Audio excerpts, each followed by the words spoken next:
கார்த்திகேயா, எனது இருள் சாம்ராஜ்யத்திற்கு உன்னையும் நான் அழைத்துச் செல்லப் போகிறேன். அதற்கு உன்னை வரவேற்கிறேன்.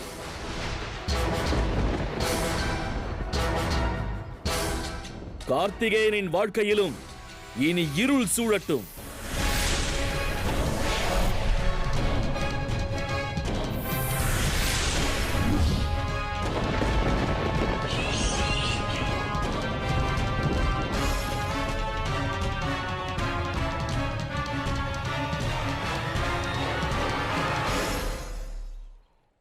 பாருங்கள் மகாதேவா, தங்களது மைந்தன் கார்த்திகேயனின் கண்களையும் நான் எனது மாயத்திரையை கொண்டு கட்டப் போகிறேன்.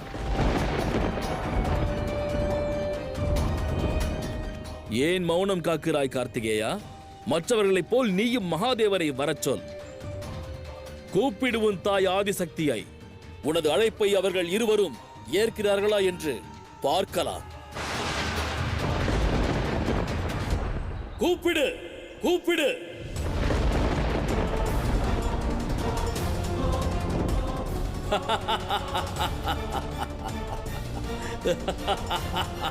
மகாதேவா, தாயே, தாயே, தாயே, எனக்கு உதவி புரியுங்கள். எனக்கு வழிகாட்டுங்கள், எனக்கு வழிகாட்டுங்கள்.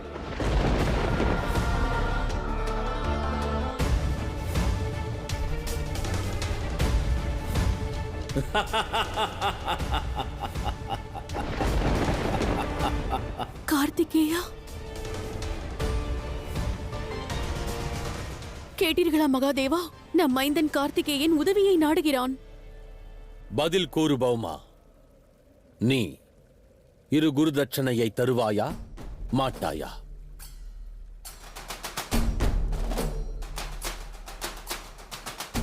வழங்குவேன் மகாதேவா, வழங்குவேன் மகாதேவா.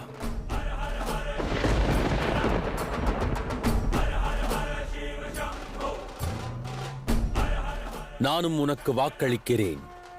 இன்று நீ சிந்திய உதிரம் அனைத்தையும் நான் நிச்சயம் உனக்கு மீட்டுத் தருவேன்.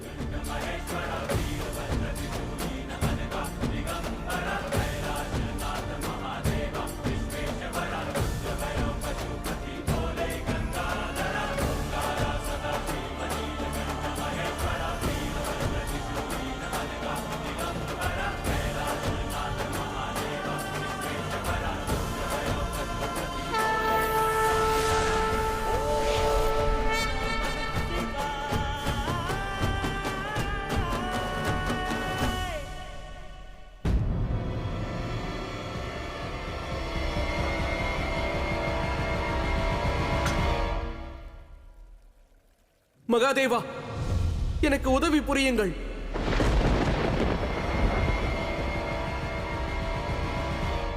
தந்தையே, தாயே, எங்க இருக்கிறீர்கள்? அவர்கள் வரமாட்டார்கள் கார்த்திகேயா. மகாதேவரும் வரப்போவதில்லை, சக்தியும் வரப்போவதில்லை. அதற்கு காரணம் இந்த இருளின் மீதான அச்சம். நீயும் பார்வையை இழப்பதற்கு தயாராக கார்த்திகேயா.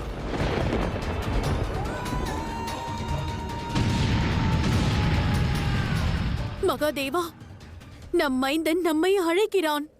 உனக்கான பரீட்சை இக்கணமே துவங்குகிறது. அதற்கு ஆயத்தமாக.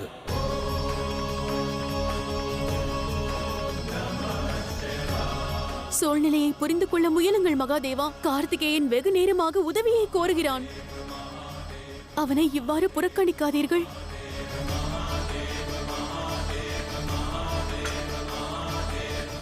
என் கரத்தை பிடித்துக்கொள்.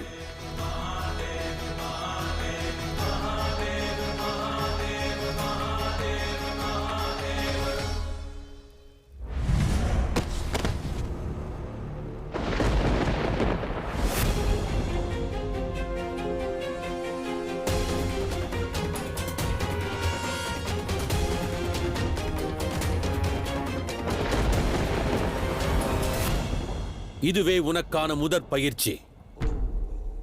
யுத்தம் புரியும் வேளையில் நம்பிக்கைக்கு எந்தவித இடமும் இல்லை. உன் விரோதி எவ்வாறு இருப்பினும் சரி, அவரது இலக்கு உன்னை வீழ்த்துவது மட்டும்தான். அவன் வெற்றி பெற வேண்டும் என்பதே